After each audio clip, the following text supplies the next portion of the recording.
Paano na? Ayos. Okay na. Wait lang. Ayan, magandang umaga, klase. Magandang umaga po. So, bago magsimula ang ating talakayan sa araw na to ay simulan muna natin sa isang dasal. Vince, maaari mo bang pamunuan ang ating pagdarasal?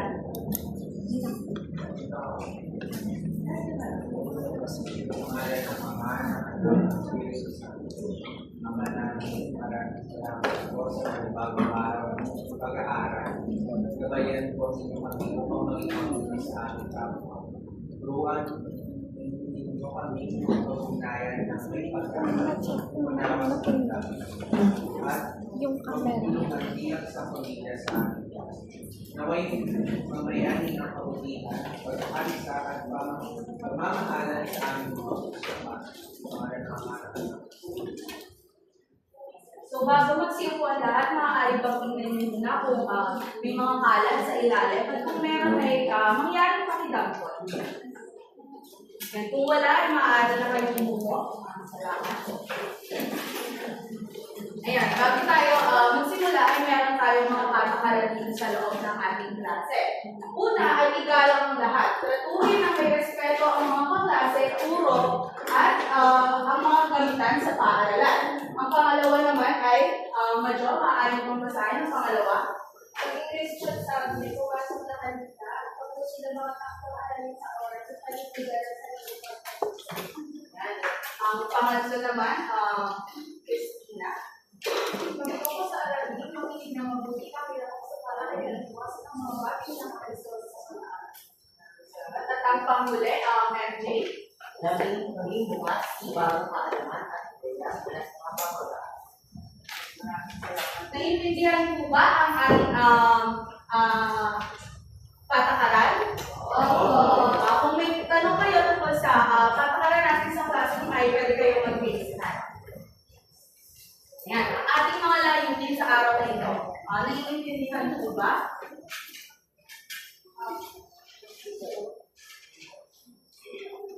Yung iba po, naiintindihan po ba ang layunin natin?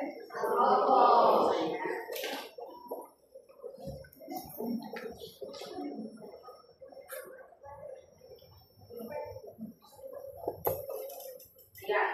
Sa pagsisimula ng ating klase, ay meron po dito mga litrato. So dito, sa mga picture na ito, ay may makikita kayong babae. Kilala niyo ba kung sino yung babae sa pictures? Any ideas? Sino kaya yan? Sige, Mitch, may idea ka ba kung sino ang nasa larawan? Alam mo kung idea ko kung nasa larawan, pero nag-deliver pa ako dito. At isang babae. Kaya maraming salamat. Ikaw, Rika, may idea ka ba kung sino ang nasa larawan? Hindi ko po masyadong sigurado, pero based po sa previous knowledge ko po, si Lady of Justice. Ayan, si Lady of Justice. Pwede ba bigyan natin ng tatlong palakpak si Rika? Ayan, si Lady Justice. Sa litrato, may napapansin ba kayo na kakaiba o may pagkakapare-pareho ba ang mga nasa litrato? Opo. Yes, David, may napapansin ka ba?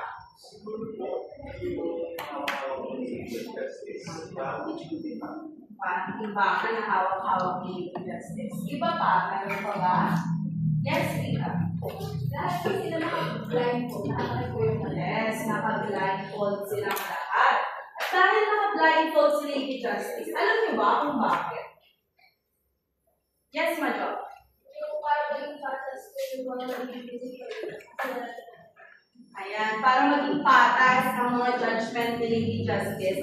Dahil nga siya ay Lady Justice. Dapat umiikot sa hustisya ang kanyang prinsipyo. At para mas mapalalim naman natin, usapan natin tungkol sa hustisya, sa patas, ay meron akong activity na ibibigay sa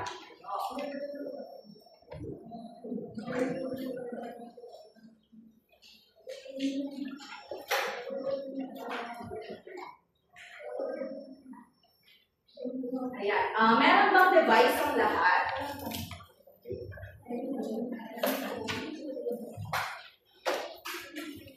Accessible ba? Kung hindi naman accessible, ay bibigyan ko kayo ng choice na gawing ang gawain na ito dito sa material. So, sa gawain ito, kaya hatiin ang klase sa apat. Ang mangyayari ay meron tayong partners. Dito sa gawain na ito ay may iba't ibang litrato na nagpapakita ng iba't ibang sektor ng ating lipunan. Ang gagawin ninyo ay ilalagay ninyo kung paano ninyo pakikisamahan o itratrato ang iba't ibang tao dito sa iba't ibang sektor nito. Accessible ba ang QR?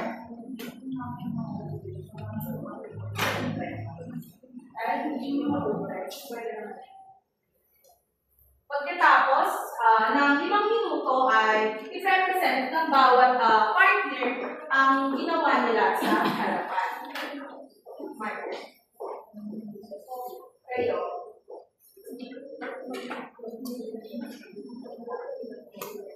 Hindi rin po.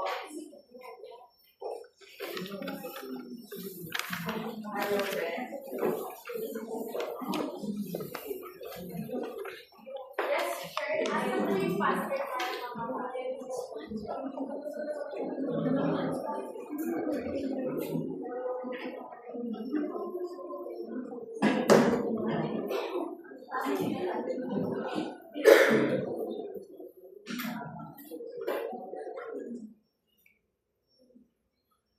Ayan, so pasensya na nagka-problema si teacher sa website na ginamit niya. Pwede dito na lang magsagot ako lang. Ibigyan ko kayo ng 5 minuto para matapos ang gawain. Yes, yes, oh.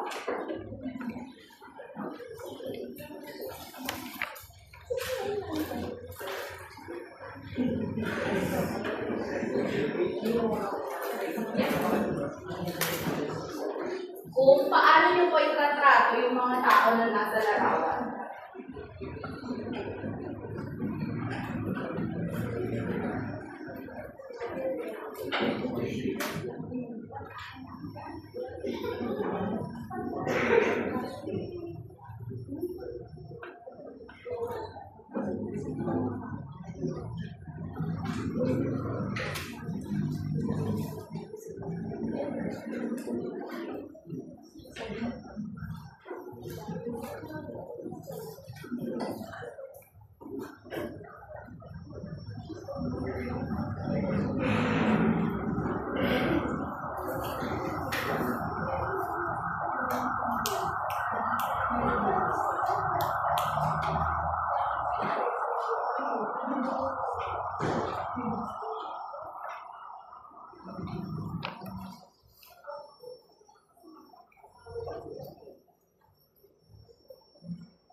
Last 4 minutes.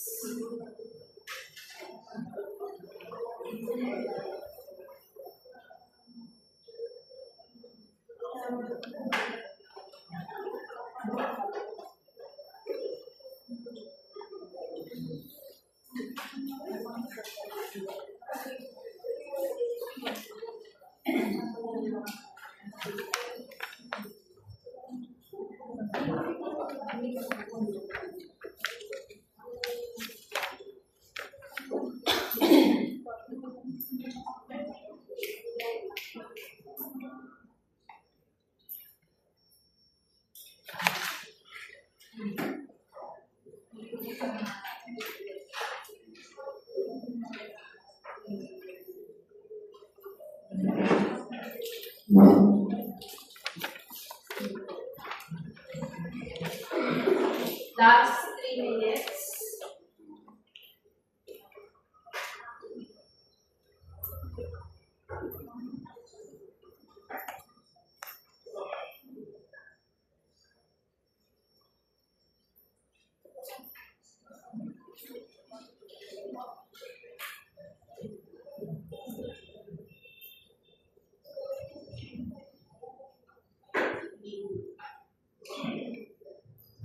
Last 2 minutes.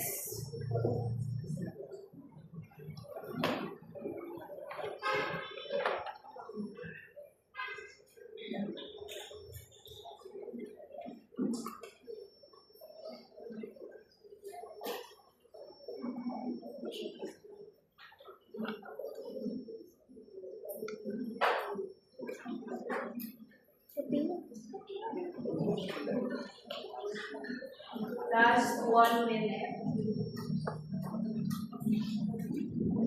Dapat sa mundong ito ay mag-finalize na lang kayo ng mga kasabi na.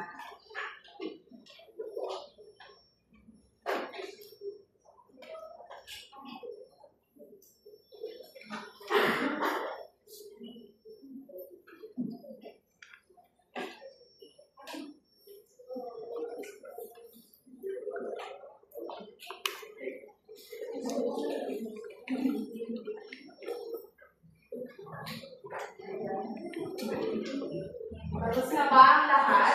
Time is up. Ngayon ay nadako na tayo sa ating presentasyon ng inyong mga gawa. Meron ba tayong volunteers kung sinong unang gusto magpakita ng kanilang mga gawa? Yes, meron siya.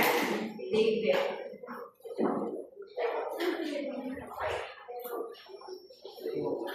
Yung sa amin po, ang naibigay sa aming papat ng mga tao ay ang mga person with disabilities or PWDs. So, binigyan kami ng apat na cloud kung saan nakalagay yung mga hakbang kung paano namin sila itatang. Una, ang pagbibigay ng simpatsya sa kanila. So, dapat maging sensitive tayo sa kanila mga nararanasan sa pang-araw-araw ng buhay at kailangan na i-extend natin ang ating pangunawa sa kanila.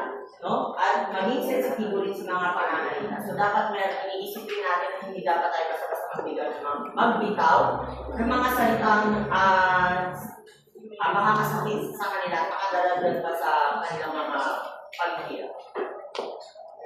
Tapos naman po, sa accessibility tapos prioridad. Since sa batas po natin ay nagbibigay po tayo ng prioridad sa mga PWDs, yun po, dapat po natin. Maraming salamat. Pwede ba natin silang bigyan ng tatlo palakpak? Susunod. Sino ang susunod? Yes, Christine.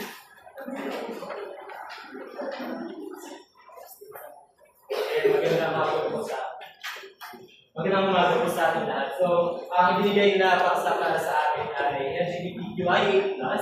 Ang sagot namin, dito tayo magsimula sa ilalim. So, may bukas na isipan. Iniisip namin na dito magsisimula ang lahat sa bukas na isipan na hindi natin makikita na hindi dahil kakaiba sila o kakaiba yung paraan nila ng pagmamahal is mag-iiba na yung paraan ng panggusto natin. So, dito yung magsisimula sa may bukas na isipan at susunod doon yung walang pangmusga. Kasi doon sa pangmusga na yun, doon magsisimula lahat ng negative na pwedeng mangyari. So, kailangan ma-eliminate yun sa pangkapadraps. Dito naman, ay meron kami sinabi, may pagtanggap sa may pagkakalasman. Tulad sa lahat, may pagtanggap dahil sabi nga nila kayo, tolerance is different from being accepted. So, for LGBTQA, mas dapat bigyan natin ng isip natin na bukas sa isipan yung pagtanggapin at of course, dito na tayo dadako, daraanin natin respektuhin ang mga natin ng LGBTQA pagkat sila rin ay tao at sa lahat ng tao ay dapat respektuhin at tanggapin. Ayan, maraming salamat. Pwede ba natin silang bigyan ng isa? Yes, galing. Yes, galing. Kayo naman. 1, 2, 3. Yes, galing. Ayan, thank you. Susunod ay sila, ayan, Vince and Mitch.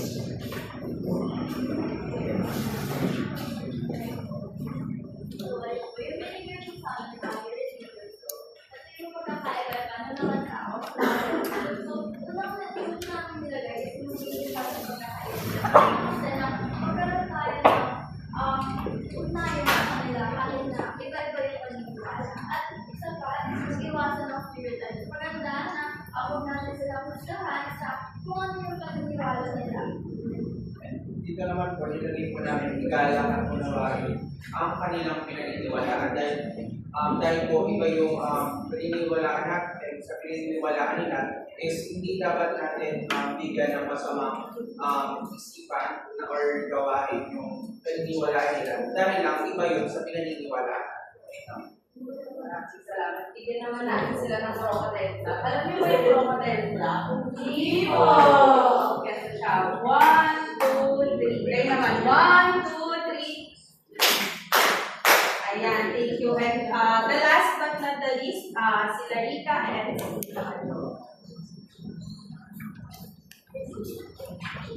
Bali, ang paksa ko yung nasabi yung tungkol sa mga teachers o yung mga nakakatanda natin. Kung ano, pagkaroon tayo pagkakakubaba, kaya yung pagmamahal pa na namin. Dahil iniwala mo kami na dahil mo sa katanda sila, dapat masisigilan ko natin kasi ayan. At ang tinagdag ko namin ay may pag-intindi sa kanilang sitwasyon at may paggalang sa respeto. Siyempre, sila ang nakakatanda sa atin. Sa atin, dapat mas naiintindihan natin kung saan sila nagagaling kung ano na ba yung experiences nila. Ayan po. Ayan. Thank you. Bigyan naman natin sila ng round clap. Alam niyo ba yun? Ayan. Sige. 1, 2, 3, go. Ayan, thank you. Ngayon naman, sa mga alitrato na ginawa nyo, ano yung sa tingin nyo nilalarawan ng mga pictures na yun? Dahil iba't ibang litrato siya, ano sa tingin nyo yung nilalarawan ng iba't ibang litrato? Anyone?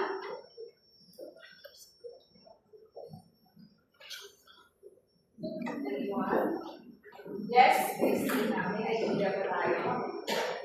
mula sa aktibidad, makikita namin na ang iba't ibang sektor, bahagi ng Ayan, yun ay iba't ibang sektor ng ating lipunan. Maaaring may PWD, may iba't ibang reliyon, meron tayong LGBTQIA, at meron tayong genders. Marami pang iba. Dun sa ginawa niyong activity, sa palagay niyo, bakit yun yung tamang pakikitungo sa kanila? Bakit kaya?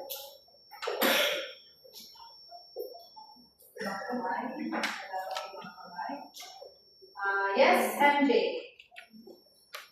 Bakit din yung tamang pakikitungo sa kanila? Magandang tanong yan. Kasi, naniniwala tayo na yung mga sektor sa lipunan na nabanggit, sila kasi yung minority or tinitingnan natin na, kasi sa market, pero minority ko sa Tilbury. At dapat, meron tayong extra na tinatawag na pagbibigay ng respeto sa kanila. Kasi sila yung mas maraming sila yung nadi-disadvantage usually sa mga services ng gobyerno. Minsan may mga tao sa lipunan na hindi sila iniisip o hindi sila pinapriority. So, bilang estudyante o bilang isang tao, kailangan tayong maging instrumento upang mas ma-empower sila at mas mapahalagahan sila kasi may kanya-kanya tayong ambag sa lipunan at hindi dapat sila pinapin. Ayan, tama yun, no? May kanya-kanya tayong ambag sa lipunan. Pero sa inyong palagay, kahit ba sila yung sinabi natin minority, ay dapat pa rin ba natin silang bigyang poon sa mga actions natin kahit na yun na nga, sila yung minority. Yes? Marcos. Sa palagay ko, mas dapat na natin silang bigyan po. Kasi ang minority sila, kadalasan sila yung nalalagpasan o yung na-overlook. So, mas maganda na sila yung bigyan ng attention. Kailangan sila yung bigyang atensyon dahil sila yung lagi nakukuha.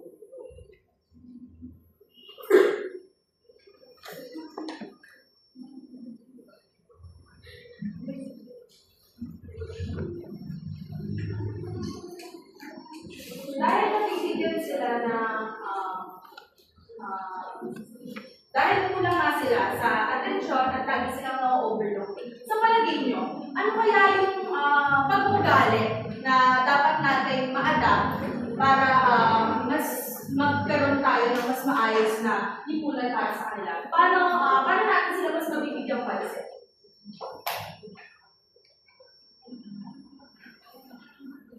Wala bang pilihan? Yes? Ayan, ang isang pag-uugali na dapat makita sa atin sa pagtrato sa mga sektor na ito is pagiging makatao. Bukod sa pagmamahal, bukod sa pag-unawa, bukod sa pasensya, kailangan natin tinuring sila bilang kapantay natin. Kapag hindi natin sila tinuring na kapantay natin o equal sa atin, doon na nagkakaroon ng pagkakaiba o division o paghahati dun sa lipunan kung saan nangyayari yung mga ganyan na nandito po sila ito disadvantage, nagiging minority sila, nakakaranas ng iba't ibang discrimination. Ayan, so dahil nga nakakaranas sila ng discrimination, kailangan natin ma-adapt yung pagiging pantay at equal natin. Dahil bilang kayo, bilang mga estudyante, ay hindi dapat natin ino-overlook yung ibang tao. Sa inyong palagay, paano natin makapanatili yung pagkakapantay-pantay sa ating lipunan? Meron ba tayong mga aksyon na kailangan gawin? Meron ba mga hakbang na kailangan natin itik? Mitch, may idea ka ba kung ano pwede natin gawin para mapanatili ang pagkakapantay-pantay sa ating lipunan?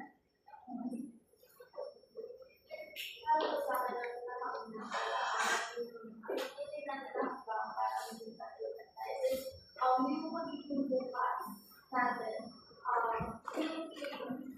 para i-consent kung saan naman sila nagagalit. Ayan, kailangan natin maging bukas sa komunikasyon para malaman natin kung ano ba yung ganas ng ibang tao at para mas magbigay tayo ng empatiya at para mas ma-foster natin ang pagkakapantay-pantay sa ating lipunan. Ayan. Ang pagkakapantay-pantay rin o ang magiging patas ay isa sa mga paraan para bumuo tayo ng mga taong pakikipag-ugnayan. Ano nga ba yung mga taong pakikipag-ugnayan? May idea ba kayo? Ano yung mga taong pakikipag-ugnayan? Yes, Tita.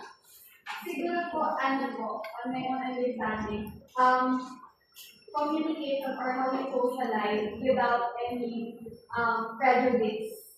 Na hindi tayo tumitingin kung ano ang last or estado ng isang tao sa buhay, kung saan galit, sa ang sektor siya galit, or kung anong klase ng tao. Ayan, bingo yun. Bingo. Ang mga taong pakikipag-ugnayan ay ating pakikitungo sa ibang tao na walang bias. Hindi natin pino-consider kung anong kulay nila, anong lahi, o ano man ang kanilang pinanggal. Teacher, tanong ko lang po, eto po bang makataong pakikipag-ugnayan, ginagawa po ba siya, binibigay po ba ito sa atin ng gobyerno? Pwede po ba kayo magbigay ng balita? Ang mga taong pakikipag-ugnayan ay binibigay natin sa ating kapwa. Ito ay isang bagay na pinagsisimulan ng magandang komunidad pero hindi siya pinoprovide ng gobyerno. Maaaring may mga sektor ang gobyerno na para makabuo tayo ng mga taong pakikipag-ugnayan pero ito ay nanggagaling sa isang individual. Bakit nga ba sa isang individual nanggagaling ang makataong pakikipag-ugnayan? Dahil ang mga taong pakikipag-ugnayan ay nagsisimula sa sarili. Ito ay respeto. Manggagaling sa iyong respeto na ibibigay mo sa ibang tao. Yes? Teacher, yung gobyerno po ba natin ay hindi nakakatulong sa bata sa mga taong pakikipag-ugnayan? Ayan. May mga sektor ang gobyerno natin na nakakatulong sa pagbuo ng mga taong pakikipag-ugnayan tulad ng ating pulisya, ng ating yung justice system natin ay ang justice system natin ay layuning makabuo ng mga taong pakikipag-ugnayan at patas na ugnayan sa lahat. Meron ba tayo iba pang katanungan? Naiintindihan po ba natin kung ano ang mga tao sa pakikipag-ugnayan? Ayan.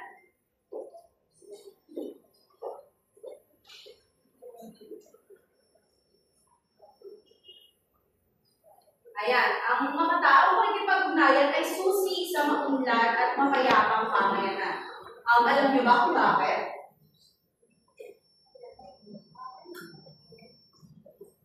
May idea ba kayo bakit yung susi ang matapang sa iba kung kanan?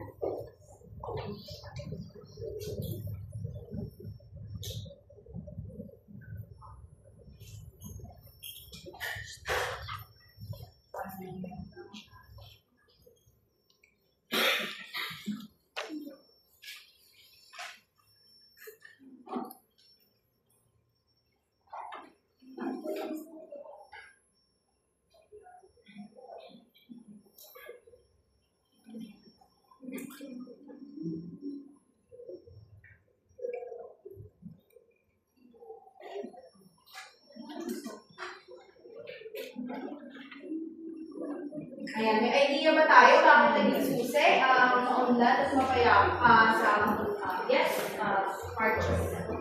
So, ang pamayanan po kasi ay pinupuo ng mga mamamayan. Mga mamamayan na yun ay nakikipag-ugnayan sa bawat isa. So, kapag mayroon tayong makataong makikipag-ugnayan sa bawat isa, magiging maayos ang pakikitungo, ang pakikisalamuha, at ang pamumuhay ng bawat isa, nang sa gayon ay aabot natin yung maunlad at mapayapa.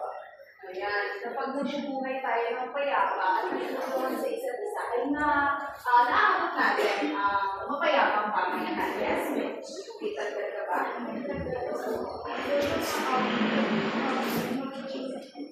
Makatawag ng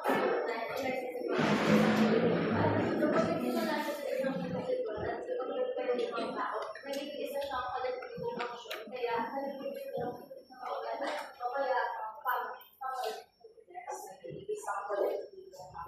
Yes, Based po dun sa Pilipinas, naging popular po ang sumbangayanan sa example na magbibigay ng accessibility sa mga PWD. Kung saan, kung mabibigyan po natin sa mga komunidad ng mga pagtrabaho, is matatagal po tayo ng mga pag-Pilipinas at mas magkakaroon pa po ng income. Ayan, yes, magandang sagot yan, no? Na kapag nabibigyan natin ng patas na oportunidad ng bawat isa, ay mas umuunlad ang ating bansa dahil mas nakakapag-produce tayo ng workers na nakakatulong sa pagpapaunlad ng ating ekonomiya. Ayan, so, meron tayong mga elemento ng makataong pakikipag-ugnayan. Ito ay, ito yung mga bagay na kailangan natin gawin para ma-achieve natin yung makataong pakikipag-ugnayan. Maaari bang may bumasa ng number 1 natin? Yes, Tika. paggalang sa karapatang bansa. Paggalang sa karapatang pantao. Dahil ayon sa ating UDHR o Universal Declaration of Human Rights, ay lahat tayo ay pinanganak na merong dignidad at merong pantay-pantay na karapatan. Naiintindihan ba yun, klase? Opo. Ayan. Pangalawa naman natin ay, yes, please. Pakikiisa sa pagsulong ng karapatang bansa. Pakikiisa sa pagsulong ng karapatang pantao. Siguro ang magandang example dito is yung Trillion Peso March noong nakaraan. Ayun ay ginawa para maisulong ang karapatan natin na malaman saan nga ba napupunta ang kabalang bayan. Saan nga ba napupunta ang mga tax na binabayad ng mga magulang nyo? At saan nga ba nalalaan ang mga pera na pinaghirapan ng taong bayan? Ayun ay example na pakikiisa ng isang individual sa pagsusulong ng karapatang pantao. Number 3, maaari bang basahin? Yes, Madam. Katarungang panlipunan. Sa katarungang panlipunan ay maaari maging example ang mga rally. Dahil sa paraang ito ay naririnig ang tinig ng bawat isa. Naririnig ang tinig ng taong bayan na kung ano nga ba ang kailangan para makamit natin ang katarungan at kung paano mabibigay ang pantay-pantay na oportunidad para sa lahat at hindi lamang para sa mga mayayaman o para sa mga nakakataas sa pwesto. Pang-apat? Yes, Christina. Kapayapaan at kaayusan. Ito ay isa rin sa mga karapatan natin. Karapatan natin na magkaroon ng safety at karapatan din natin na magkaroon ng secure na environment.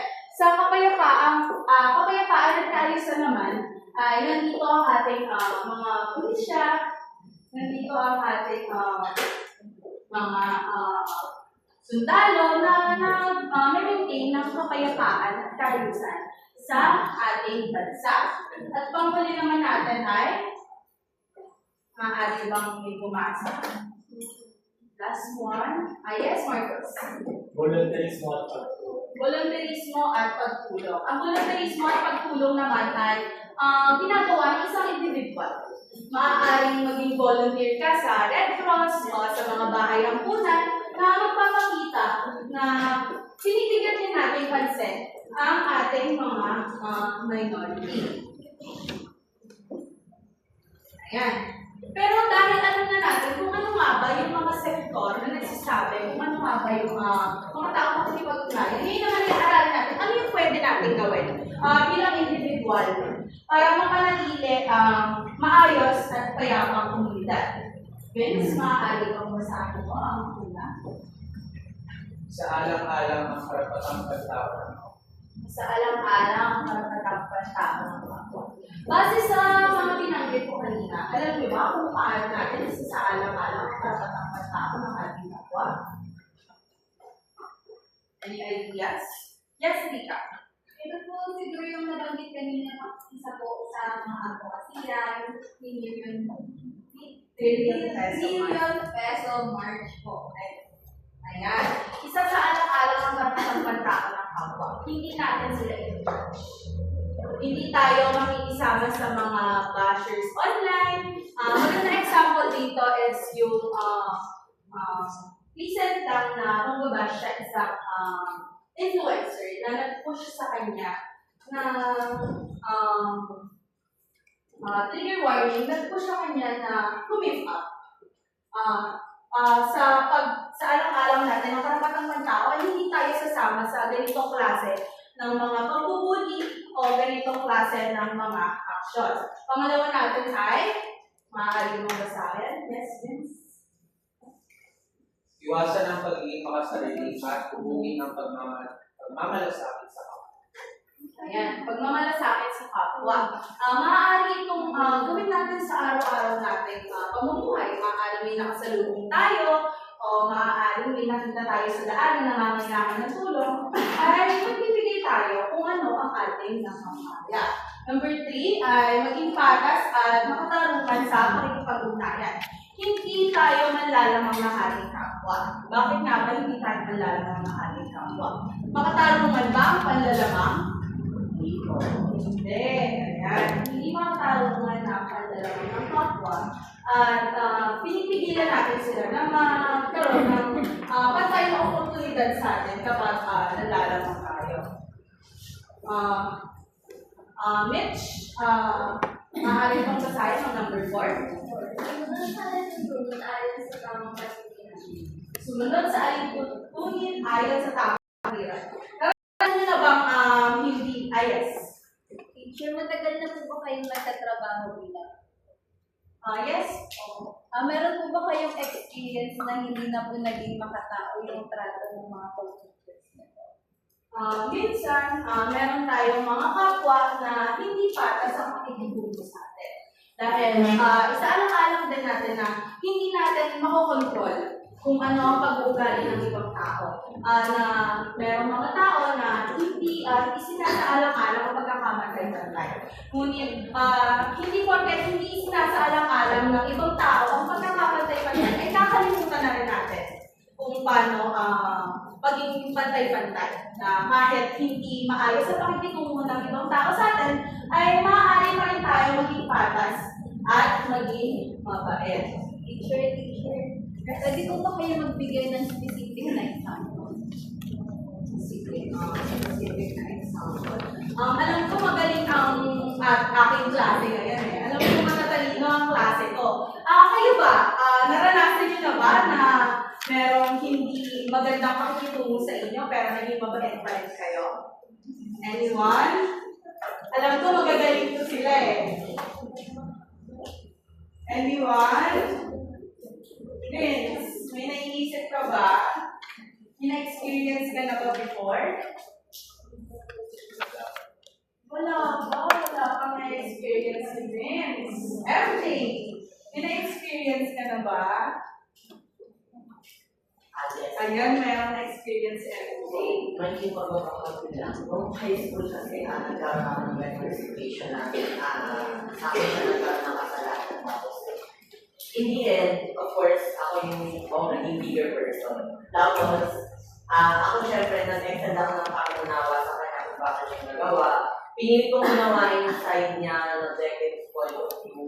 Naging balance yung pagtingin ko doon sa nararamdaman ko, nararamdaman niya. Pero in the end, naging fair din naman ako sa sarili ko kasi mas pinili ko pa rin na alam kong mali siya, alam niyang mali siya eh. So parang naging nangyari, ako pa rin yung mas pinili ko pa rin na unawain protektahan yung sarili ko sa pamamagitan ng pag-batos ko sa tama. Kasi mas makakabuti yan sa development o bilang tao. At sa development niya at pag-reflect ng bilang tao. Ayan. Kailangan din naman natin maintindihan na may kanya-kanya tayong limitasyon.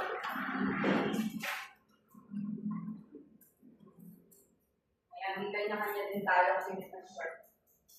Ayan. So, alam na natin kung ano ba yung mga pamamaraan na maaari natin gawin para ma-foster natin ang mga taong makikipag-ugnayan. Ngayon ay para ma-apply natin sa ating mga sitwasyon ay meron tayong activity.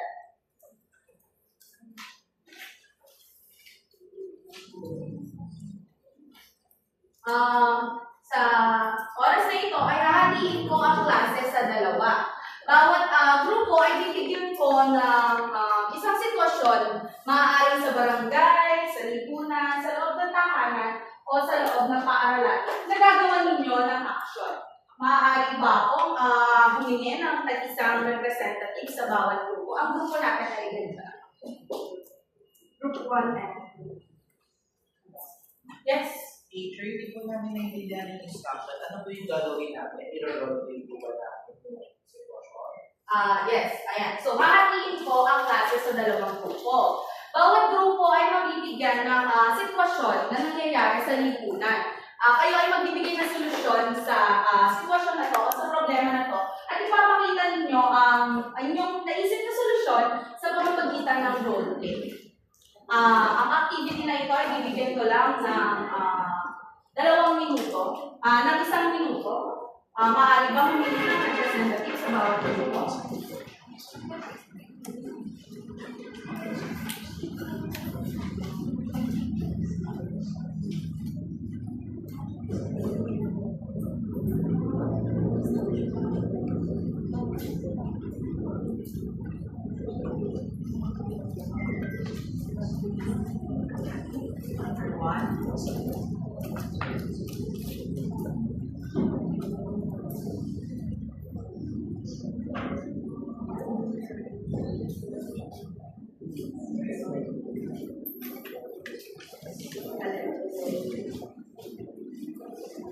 Maaari na kayo bumalik sa kanya-kanyang grupo at magtulong kung ano ba ang gagawin ninyo sa problema.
Last 30 seconds.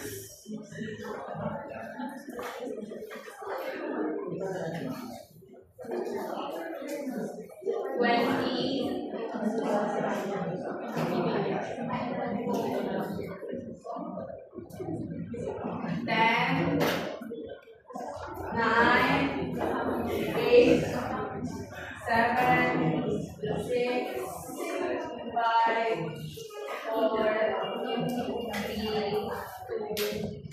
and one. Ayan, time's up. Mangyari, ayusin na ang ating Ayan, sinong grupo ang mauna? Bato-batopic? O sige, bato-batopic. May representative ba tayo? Isang bagsak lang. Ayan. Group 2.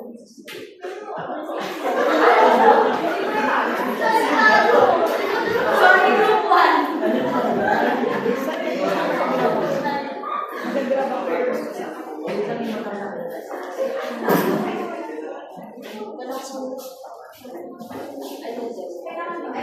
Pwede mo kung sabi ko na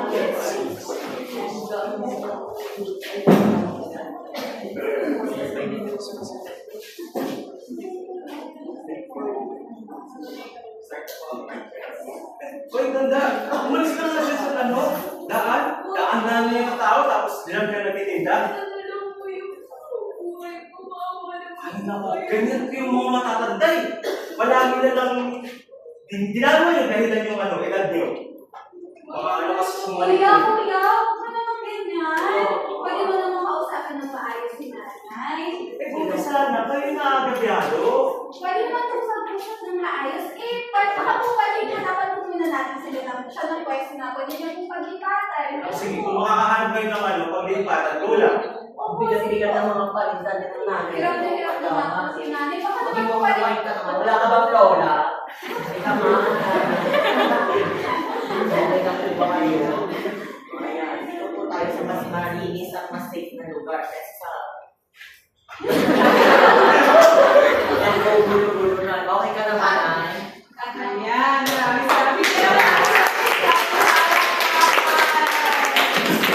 Ayan, very good. So, nakita natin na tinulungan nila yung matanda, imbes na basta-basta lang palayasin.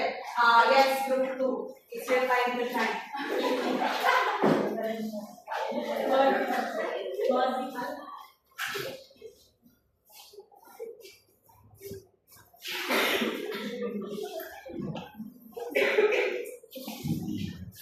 Ano ba? Hindi ka ba makakita? Ano yung sinusuot mo? Bakit ba talagang makakita ko sa'yo? Kaya siguro nababangga mo. Pwede ba tumingin ka sa dinadaan? Ano, walang masabi? Hindi kasi lang po bakit ako nakaganito. Alam mo, ngayon lang kita nakikita sa barangay natin. Teka lang. Ngayon ako nakikita sa barangay natin. Ang ginagawa ko dapat, makikita ka sa akin. Alisin mo yung, ang tawag dyan, teka sa ulo mo. Ano yan? Alam mo ba? Tama ba? Ano, Muslim po kayo? Ano? Kasi nasa partido ng religiyon nila. At saka, bakit mo siya doon okay? Hindi, kasi komunidad natin to dapat nakikisa siya sa atin. Kailangan natin malaman na hindi lang dapat na porque tayo yung masarami, sila tayo na dapat. Tayo mag-aadya. May iba silang paniniwala. Di ba? Ano? Tapos kung ikaw naman yung nasa posisyon mo, gusto mo bang gawin din sa'yo yung ginagawa ko sa kanya. O sa amin, ikaw lang nakasalamin kapag ginanyan ka namin. O ano? Ay, naman. Kasi may iba silang pangangailangan. Bukod sa ito, tayo ang dapat yung Tama?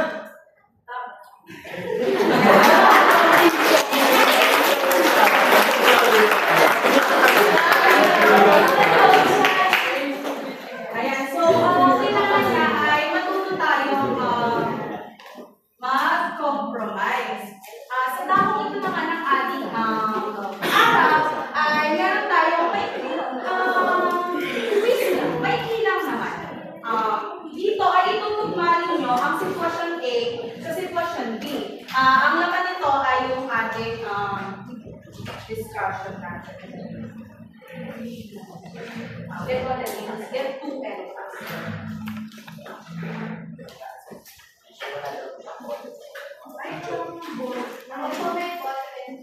Ayan. Sige. Ayan.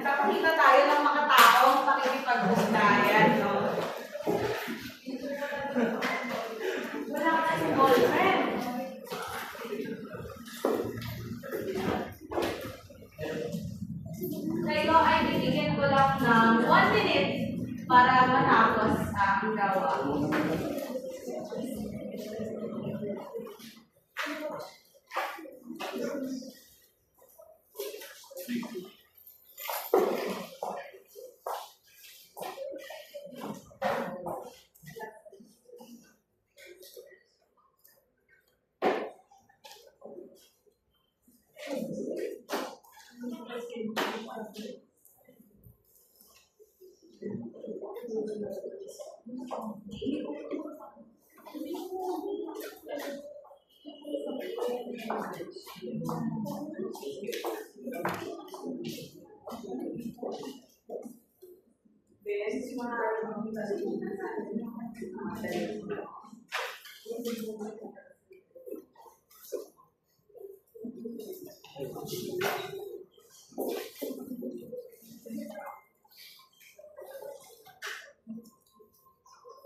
Last 13 seconds.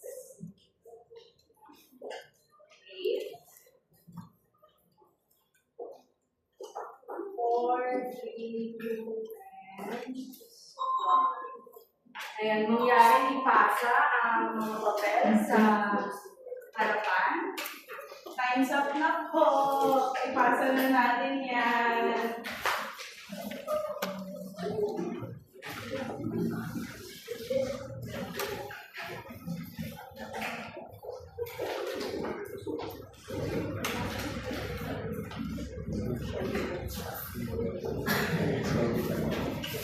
Time's up na po. Yes. Maaaring magpasa na.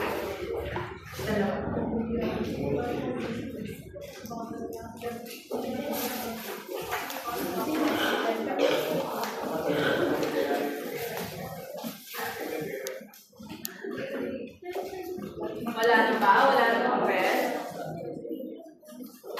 Okay, ayan. So, maganda, no?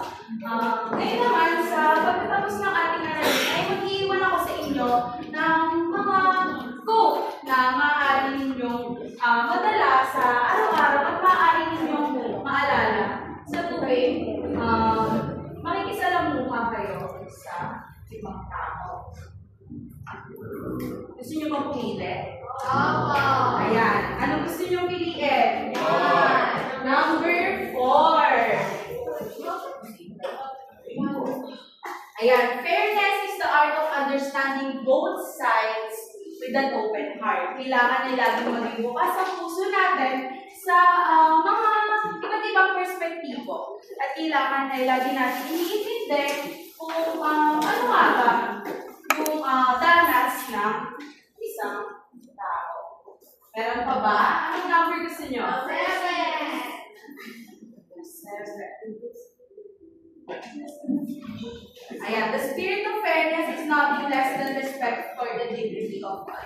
Kailangan ay lagi natin i-uphold ang dignity ng lahat ng tao. At dyan na nagtatapos ang ating aralin. Sana ay may natutunan kayo at sana ay mabaon ninyo ang mga quote na nasa bookmarks. Maraming salamat.